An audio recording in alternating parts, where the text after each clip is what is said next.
Eh bien, merci tout le monde de vous être connectés. On va pouvoir donc commencer ce meet-up.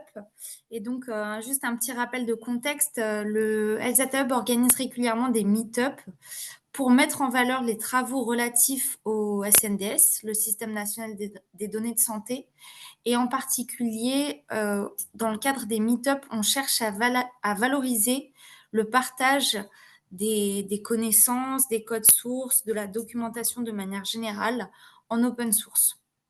Donc, dans ce meet-up, il y aura deux parties. Une première partie qui porte sur les études à partir du SNDS réalisées par la HAS et la présentation de la documentation en ligne. Cette première partie sera présentée par Aline Degremont, qui travaille à la HAS, la Haute Autorité de Santé. Puis, il y aura une deuxième partie qui portera sur The Magic Loop, en lien avec la génération automatique des extractions et itérations mois par mois des données avec le DCIR. Et cette deuxième partie nous sera présentée par Jérôme Broca qui travaille à la DINUM. Voilà, donc je vais laisser les intervenants présenter. Et juste une petite information pour tout le monde, ce meet-up est enregistré et sera disponible en replay sur la chaîne YouTube du Health Data Hub. Bon meet-up à tous. Alors, bonjour à tous. J'ai l'honneur de du coup démarrer ce meet-up sur l'ouverture de la connaissance autour des données du SNDS, le partage de la connaissance. Donc, on nous a sollicité pour vous présenter plutôt les études que l'on a menées à la HAS depuis l'ouverture de la mission data, j'y reviendrai, et la présentation de notre documentation en ligne. Alors, j'essaie de passer mes slides, c'est bon. Donc, moi, je suis Adeline Degremont, je suis pas du tout data de formation. Je suis pharmacienne et j'ai fait une thèse en pharmacoépidémiologie qui portait sur la prise en charge des femmes épileptiques à partir des données du SNDS. Et ensuite, mon appétence pour l'utilisation de ces données m'a finalement conduit à la mission data. Et dans cette équipe, je coordonne toutes les études observationnelles à partir des données du SNDS qui ont pour objet de contextualiser les travaux de la HAS. Et j'ai gardé quand même ma petite valence pharmacoépidémiologie avec un temps partiel au CHU de Rennes. Donc, un petit peu de contexte tout d'abord sur la stratégie data à la HAS. En fait, en 2020, la HAS a lancé la stratégie data pour mettre en place toute une stratégie autour de l'usage des données. L'objectif central de cette stratégie donnée, c'était de savoir mieux exploiter les données pour comprendre les pratiques. Parce que finalement, que ce soit les médecins, les hôpitaux, l'assurance maladie, les organismes publics, la recherche, tous les acteurs du monde de la santé et du social utilisent des données. Donc, il est important de savoir les maîtriser. On compile, on manipule un nombre important de données et donc il faut pouvoir s'en appuyer et observer, analyser les pratiques. Donc, l'objectif central donc, de la stratégie data, c'est vraiment de savoir mieux exploiter les données pour comprendre les pratiques. Et donc, la stratégie donnée, elle a porté sur 3 ans, de 2021 à 2024. Et elle a 4 sous-axes. Donc, le premier, c'est de mieux maîtriser le patrimoine de données de la HAS, donc toutes les données produites par la HAS. Voilà, il y a plusieurs données qui sont produites par la HAS. Et voilà, l'objectif, c'est de piloter, par exemple, l'activité de la HAS, etc. Le deuxième sous-axe, et qui me concerne plutôt, c'est mieux exploiter les données en santé et sociale pour suivre les pratiques, donc notamment les données du SNDS qui nous servent à contextualiser certains travaux de la HAS. Et puis après, il y a 2 autres sous-axes dont on ne parlera pas ici, mais c'est outiller le traitement des connaissances textuelles, puisque la HAS produit énormément de documents. Si vous êtes déjà allé sur leur site, vous avez vu qu'il y a énormément de recommandations en PDF, des avis de commission de transparence, etc. Et puis, le quatrième, c'est de s'intégrer à tout cet écosystème de données de santé ou de données sociales. Donc finalement, un des axes forts de ce quatrième axe-là de la stratégie data, c'est de faire de la HAS une organisation reconnue. Parce que finalement, la HAS, elle est très peu visible et très peu connectée à tout cet écosystème de données que l'on a, alors que finalement, c'est une autorité scientifique et qu'elle a, à notre sens, un rôle à jouer pour guider sur le secteur de la donnée. Donc finalement, l'ambition numéro 2 de cet axe 4 de la stratégie data, c'était de faire de la HAS une organisation reconnue sur les données. Donc, plusieurs études ont été menées au sein de la mission data. Donc, comme je vous le disais, plutôt en lien avec l'axe 2 qui porte sur, qui vise à mieux exploiter les données de santé et du social. Donc, je vous ai mis ici quelques exemples des données issues du SNDS que l'on a menées jusqu'ici. Ça a débuté finalement par le calcul de 7 indicateurs sur le parcours de soins des patients avec BPCO, qui a été mené par un autre service que la mission data, qui est en lien avec des acteurs extérieurs d'ailleurs. Ensuite, donc depuis la création de la mission data, il y a eu de nouvelles études. Une étude sur le parcours de soins des patients avec épilepsie. Et puis 2 études plutôt sur la pertinence de la prise en charge avec une première étude sur le recours à l'IRM du membre inférieur et enfin une dernière sur le recours à l'acromioplastie isolée en cas de tendinopathie de l'épaule non rompue. Donc, pour tous ces projets, en fait, on a mis à disposition les programmes. Ça fait partie des valeurs de la HAS d'être transparent sur ces travaux. Donc, l'idée, c'était de vraiment partager ce qui avait été fait. Donc, le premier partage, évidemment, concerne le premier travail qui avait été mené sur le calcul des indicateurs BPCO. Et il a été fait finalement sur le site web de la HAS, avec la possibilité sur ce site web, donc c'est une capture d'écran de la page web de la HAS que je vous ai mis, donc la possibilité de télécharger finalement l'ensemble des programmes SAS, avec un guide d'utilisation de ces programmes, et puis tous les choix techniques qui avaient été faits pour définir ces programmes, évidemment en concertation avec des experts cliniques et méthodaux. Le format de diffusion est finalement très peu adapté puisque, encore une fois, c'est des fichiers qu'il faut télécharger, etc. Donc, on a réfléchi à un format un peu plus adapté à la pratique data, si je peux m'exprimer ainsi. Donc, pour la suite de nos projets, et du coup un peu plus récemment, en septembre 2023, on a mis en place en fait un dépôt GitLab et on a créé toute une page de documentation en lien avec ces dépôts, qui est une page web disponible. Donc, je vais juste vous montrer rapidement, j'espère que ça va marcher. Il faut juste que je... Hop. Est-ce que vous voyez ma page en ligne? Ouais, on Ouais. voit très bien. Voilà, donc au moment où on a partagé, on a fait référencer ce dépôt sur la documentation collaborative du Health Data Hub. Voilà, donc on a bien référencé notre dépôt de programme avec, comme je vous le disais, le site web de documentation.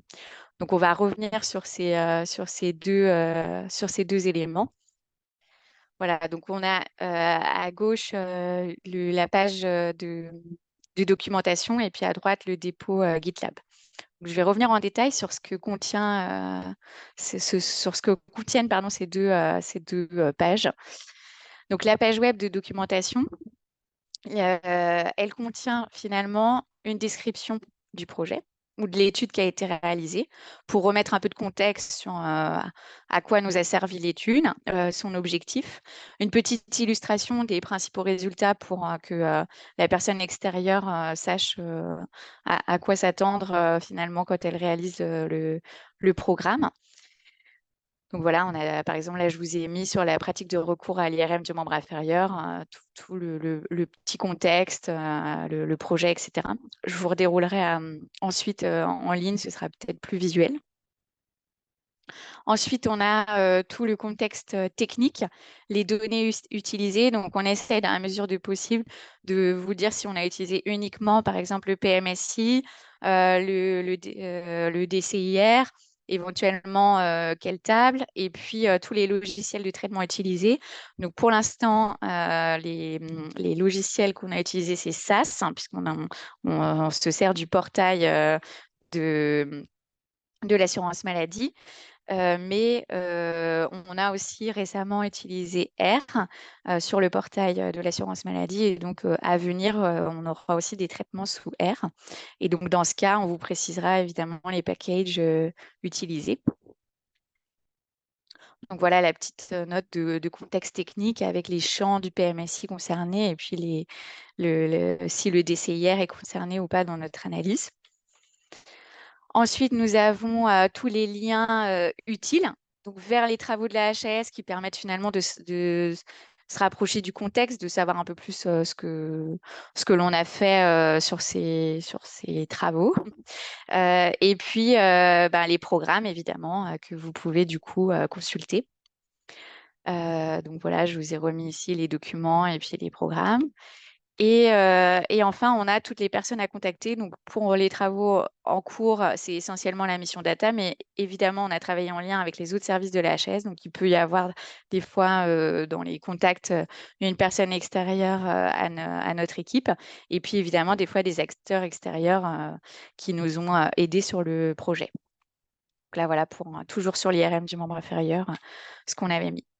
Et donc finalement, tous ces... Ah oui, il peut y avoir aussi des détails techniques. Et nous, ça nous paraissait important, c'était de partager en fait le flux de données, le flux de traitement pour comprendre en fait la démarche que l'on a faite dans le SNDS. Et puis aussi, on a décrit les principales tables de données que l'on a extrait finalement de cette analyse pour ben, décrire un peu plus le contenu du programme, en fait. Donc voilà, là, je vous ai mis un exemple, toujours sur l'IRM du membre inférieur du flux de données, donc qui permet en fait de savoir dans quel ordre lancer les programmes et ce qui conduisent, à quoi ils conduisent comme table ou comme résultat. Et donc finalement, cette page de documentation en interne, elle est commune en fait à tous nos projets data. Voilà, c'est vraiment un format, un schéma de documentation qui est commun à tous nos projets au sein de la mission data. Donc si je reviens, je vais balayer rapidement ce que ça donne. En fait, voilà, ça c'est la page web de documentation. Et donc en onglet, on a les projets que l'on a menés. Donc je vous disais, on a trois études. Et puis, donc les fameux onglets dont on parlait, le flux de données et les principales tables décrites. Et donc finalement, cette page web, lorsque l'on clique sur les programmes, eh bien, on arrive vers notre dépôt GitLab. Et donc, notre dépôt GitLab, il contient, je vais revenir sur ma présentation. Hop. Notre dépôt GitLab, il contient finalement un répertoire par projet. Donc là, on parlait de l'IRM du membre inférieur. Et dans ce répertoire projet, ensuite, on a notre page d'accueil, le README, comme tout dépôt GitLab, hein, qui correspond finalement à notre documentation en ligne. Et puis, bah, tous les programmes. Donc, si je reclique je reviens sur le lien, on a bien voilà, tous les répertoires par projet. Et donc, si je prends IRM du membre inférieur, j'ai bien tous mes programmes SAS qui correspondent à chaque étape du flux de données qui se trouve dans notre processus de traitement des données. Et puis, le README qui correspond à notre documentation en ligne. Donc, voilà pour ces documents. Et je reviens sur ma présentation. Et finalement, on a d'autres outils de communication sur ces projets SNDS. Tous ces projets sont accompagnés d'un rapport d'études, donc ce qui permet d'en savoir un peu plus sur la méthode utilisée, les choix méthodologiques que l'on a faits par rapport justement au SNDS et à toutes les variables que l'on a dans le SNDS par rapport à notre périmètre d'études, ce que l'on veut mesurer, etc. On a un support de présentation un peu plus synthétique qui permet d'avoir les principales limites associées à nos choix, justement, méthodologiques. Et puis, évidemment, les principaux résultats. Et enfin, c'est une nouvelle collection à la HAS. C'est une infographie qu'on a appelée État des pratiques, qui en fait met en exergue les principaux résultats de l'étude en lien avec les messages clés des recommandations de la HAS. Et donc, tous ces documents, en fait, on les retrouve sur la page web de la HAS avec un onglet État des pratiques, vous voyez ici, qui résume l'étude, la fameuse fiche État des pratiques que je viens de vous détailler. Et puis, tout à la fin, on a le rapport complet et puis la version synthétique. Et puis, on retrouve ici un lien vers les programmes de traitement et d'analyse des données, si vous ne savez plus non plus où retrouver les programmes. Donc, voilà, la boucle est bouclée sur ces documents. Et puis, on va avoir d'autres programmes à venir puisqu'on a d'autres études en cours sur la description des patients traités par un médicament en accès précoce, sur la prise en charge des patients hospitalisés pour fibromyalgie, sur la prise en charge pré- et post-opératoire des patients opérés pour une rupture tendineuse de l'épaule. Et puis, on espère que notre programme de travail à la mission Data va encore s'enrichir et qu'on aura d'autres programmes à vous déployer et d'autres études à venir. Et ce que je ne vous ai pas dit, c'est que quand même, on a mis à disposition les programmes SAS sur le calcul des indicateurs dans un dépôt à GitLab qui n'est malheureusement pas encore sur notre dépôt, si je peux dire commun.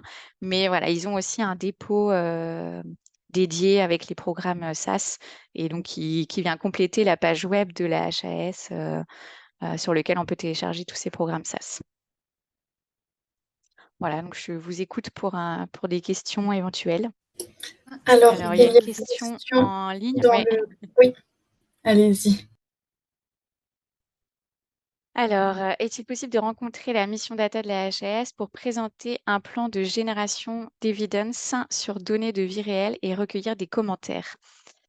Oui, tout à fait. Je pense que c'est possible. Alors, il y a à la Haute Autorité de Santé, il y a la cellule de coordination des études en vie réelle qui a plutôt pour mission justement de coordonner tout ce qui est études en vie réelle en lien avec l'évaluation des médicaments qui est une des missions de la HAS. Donc, évidemment que c'est possible de nous rencontrer et en lien avec cette cellule de coordination des études en vie réelle.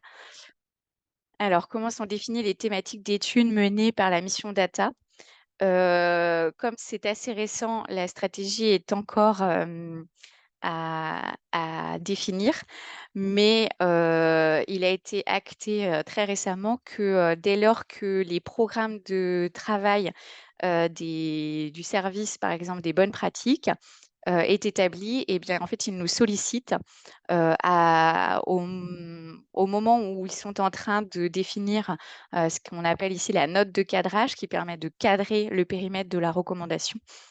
Voilà, ils nous sollicitent pour savoir si éventuellement il y aurait besoin de données qu'on pourrait appeler contextuelles, en plus des données de la littérature scientifique et des données d'experts qui sont recueillies au moment des groupes de travail que la HAS réunit pour établir les recommandations. Donc, c'est comme ça que a été établi notre programme de travail et c'est comme ça que on va avoir d'autres études à mener sur les recommandations. Voilà. Et en petits travaux je dirais un peu plus simples, qui s'apparentent un peu moins à des études, mais qui permettent de définir des volumétries, c'est pareil, on est en train de coordonner avec la cellule VRL comment s'organiser pour répondre aux besoins de la HAS et des services métiers de la HAS. En tout cas, je vous remercie de voir votre enthousiasme dans les questions-réponses. Et c'est vrai que c'est une démarche qui tient à cœur à la HAS et à la mission data de partager, de communiquer, d'échanger sur les traitements de données SNDS qui sont quand même très complexes.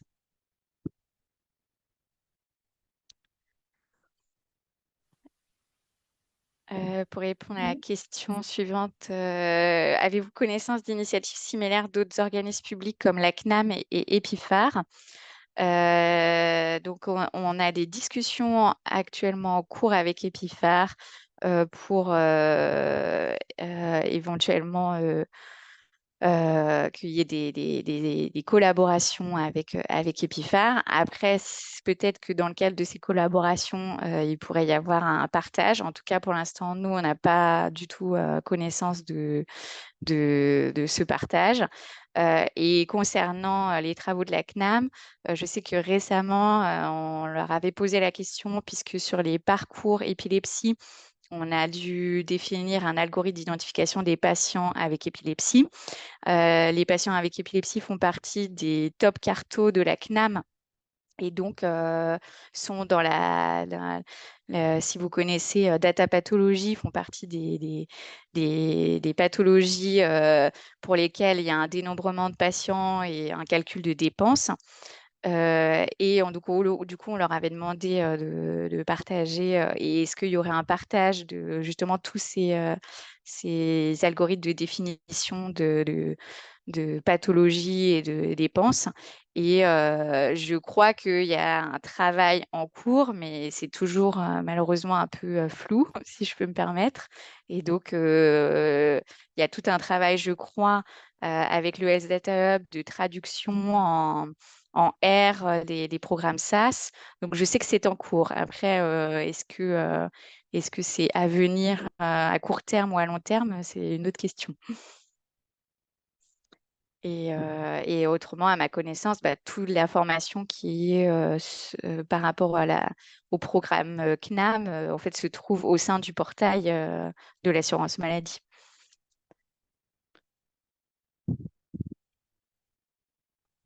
Alors, les projets, notamment indicateurs calculés que vous avez réalisés à la mission data, sont-ils répétés annuellement? Suffit-il de juste reprendre le même programme et de l'appliquer à un nouveau jeu de données la nouvelle année? Alors, comme c'est pas moi qui ai calculé mis en place le programme sur les indicateurs, je ne sais pas si il suffit de changer l'année pour répliquer les indicateurs. Mais je pense que l'objectif du partage, c'était que justement des acteurs territoriaux se saisissent des programmes pour les appliquer à leur territoire. Donc, j'imagine que c'est possible de répéter cette mesure annuellement. Et nous, dans le cadre de nos études, en fait, on a prévu de réitérer les études à horizon 2026 pour voir s'il y a des évolutions dans la pertinence des soins. Ok, alors, s'il n'y a pas d'autres questions, alors, je vois pas d'autres questions ouvertes.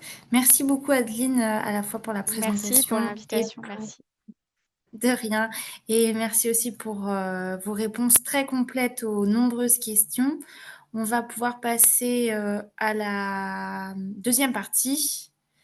Donc, Jérôme, je vous invite à prendre la parole. Merci. Bonjour à tous, donc je vais me présenter rapidement. Donc, je suis Jérôme Broca, donc j'ai une formation de statisticien. J'ai d'abord travaillé au Conseil général et après j'ai travaillé dans les organismes dans le réseau assurance maladie, aussi bien au CEPAM, CNAM que service médical.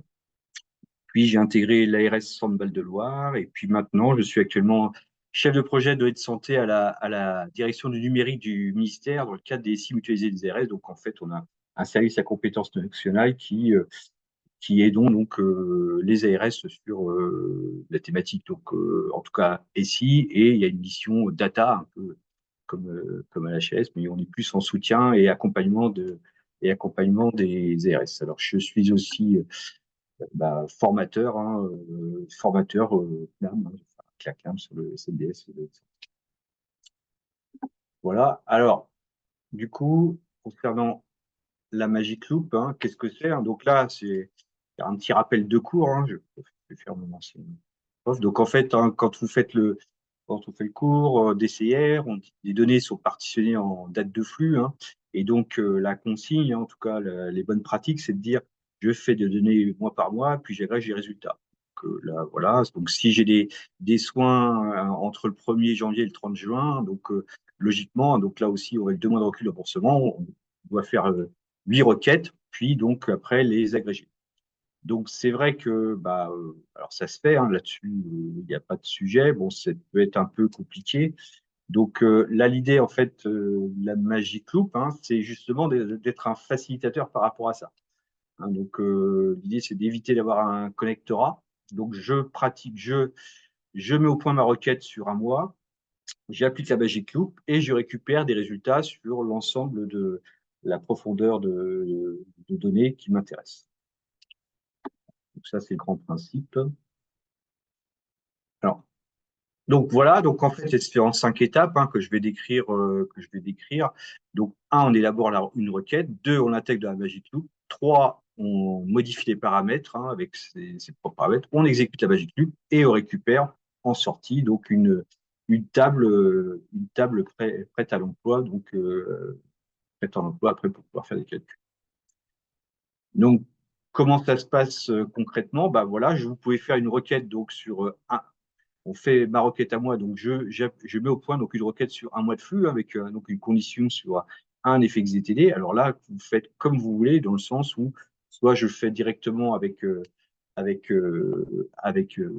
SAS Guide, donc je dirais un code en SAS Guide donc là-dessus, ou vous tapez directement en code. Le tout, c'est comme vous voulez, l'un n'empêche pas l'autre. Le tout étant, c'est que de toute façon, concernant la Magic Loop, en fait, on va intégrer cette requête. Donc, la requête que vous récupérez, donc soit vous l'avez directement en code, soit vous récupérez le code généré avec le SAS Guide.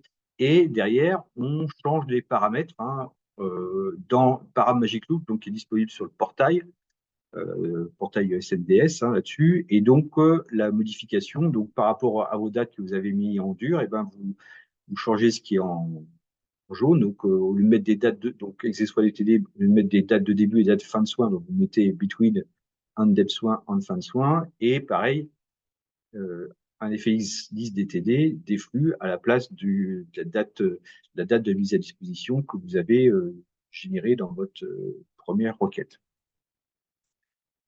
Voilà, donc c'est le deuxième paramètre. Ensuite, là, c'est pareil, c'est aussi disponible dans Param Magic Loop. Le programme, il est sur le portail CNAM. Donc, vous avez là-dessus, une fois qu'on a fait ça, on va justement modifier les paramètres en fonction de son besoin. Donc, alors, volontairement, je n'ai pas mis non plus 50 paramètres. L'idée étant là-dessus d'être aussi assez minimaliste, il ne pas encombrer les gens, donc on n'aurait plus. En fait, je vais commencer par les dates, donc les dates de début et dates de fin de soins. Donc là, vous voyez, c'est sous la forme début-fin. Donc vous mettez donc en année, mois, jour, le format. Et pareil, fin de soins. Donc là aussi, vous mettez les dates de fin de soins qui vous intéressent. Le premier paramètre, let board égale 1, on met 1 en disant je vais borner ma requête en fin de soin.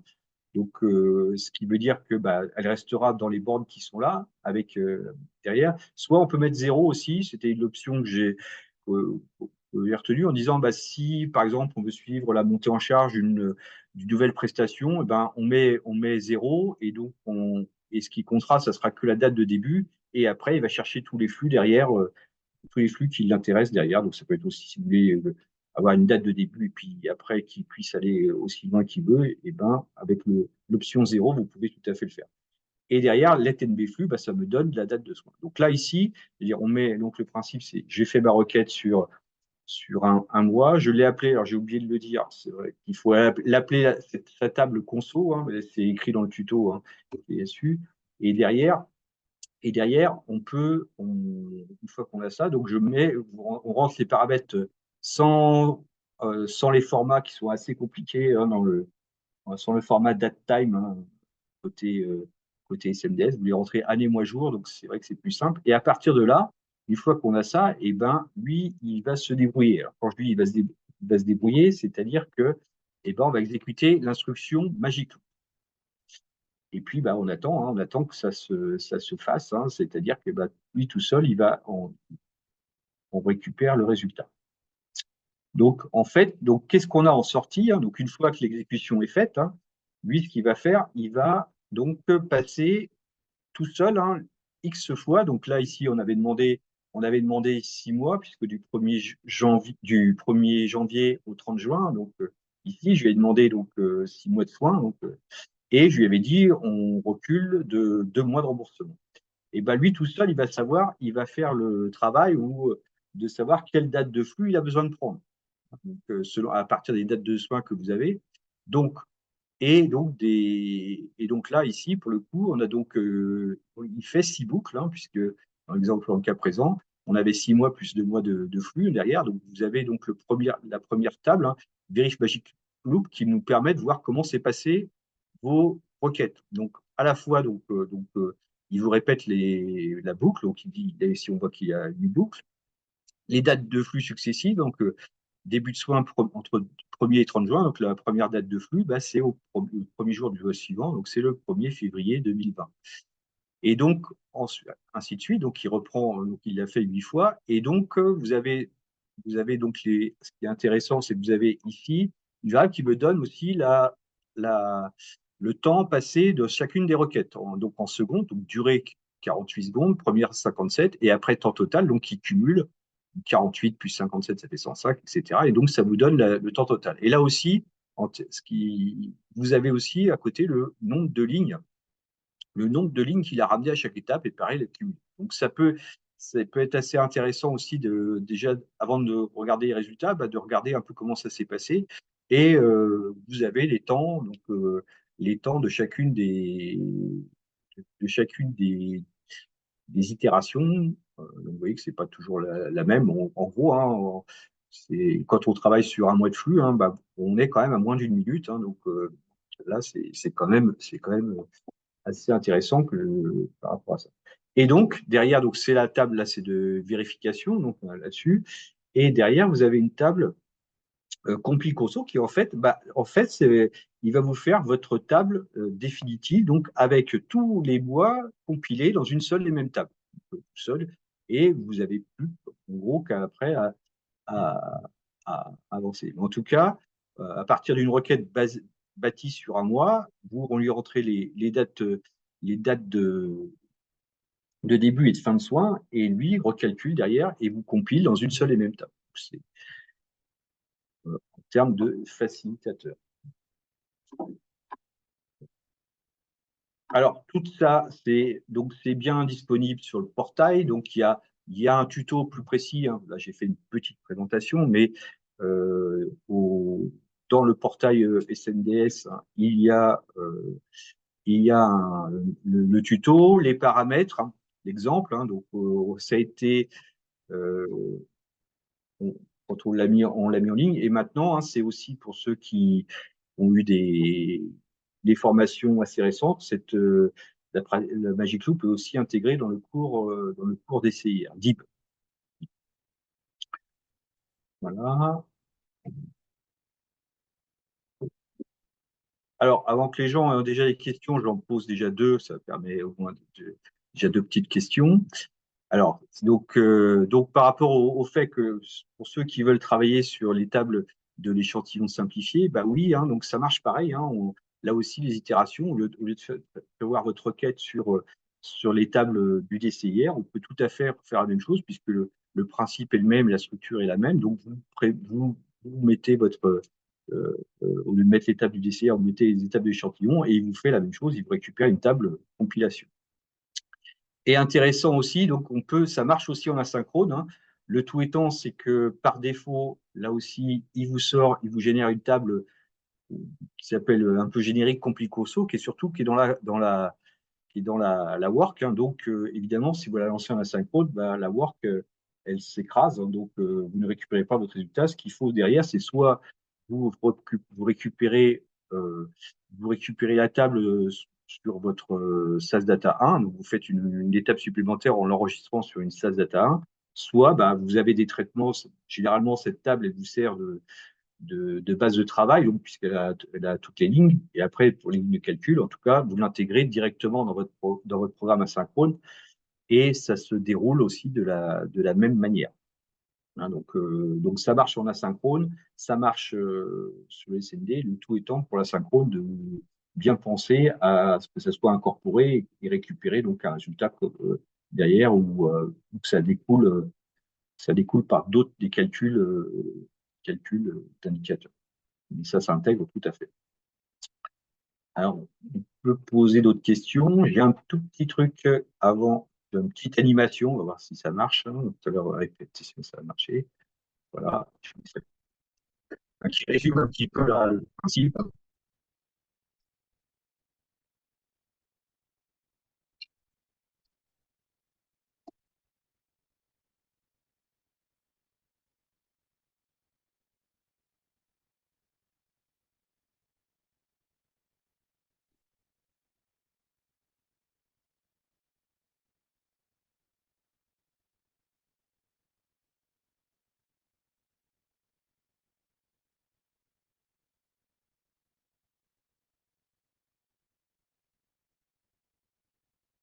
Voilà. Donc, comme c'est écrit là, hein, donc c'est maintenant, j'ai envie de dire, c'est à vous de jouer, mais en tout cas, en attendant, je vous écoute pour les questions hein, dans le chat ou ailleurs.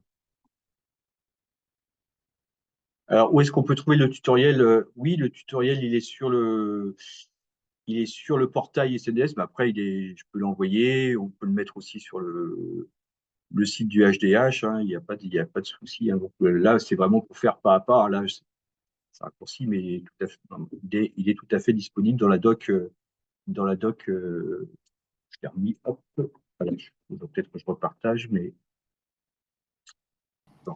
C'est dans la documentation dans le portail SNDS. Hein, IRAM, c'est dans la bibliothèque des requêtes SAS. Il y a un onglet qui s'appelle Magic Loop. Il y a le tuto et il y a les paramètres Magic Loop. Donc le tuto, hein, c'est pour faire du pas à pas et un exemple aussi. Et vous le retrouvez aussi, hein, des exemples sont maintenant aussi dans le cours, le cours actualisé DIB, hein, qui s'appelle qui a été remis à jour, il a été intégré aussi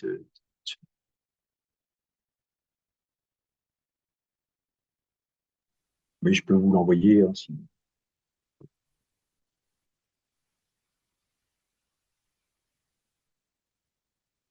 Non, c'est seulement du code SAS. Ouais.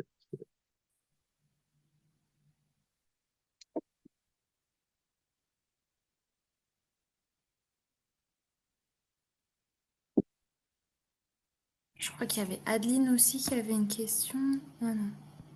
Ouais, mais j'ai baissé ma main parce que. On va attendre voir s'il n'y a pas d'autres questions et puis sinon on va clôturer. Il y a une question qui est apparue. Ah oui, ok. Donc, oui, effectivement, il suffit de reprendre l'algorithme. Après, si quelqu'un fait en R, c'est pas. Ok, bah comme il n'y a pas de nouvelles questions, on va pouvoir clôturer le meet-up. En tout cas, merci beaucoup à Jérôme et Adeline pour leurs interventions, c'était très intéressant. Et merci à tous pour votre participation à ce meet-up. Les diapositives de Jérôme et Adeline seront partagées par mail et on publiera dans les prochains jours le replay de ce meet-up sur la chaîne YouTube du HDH.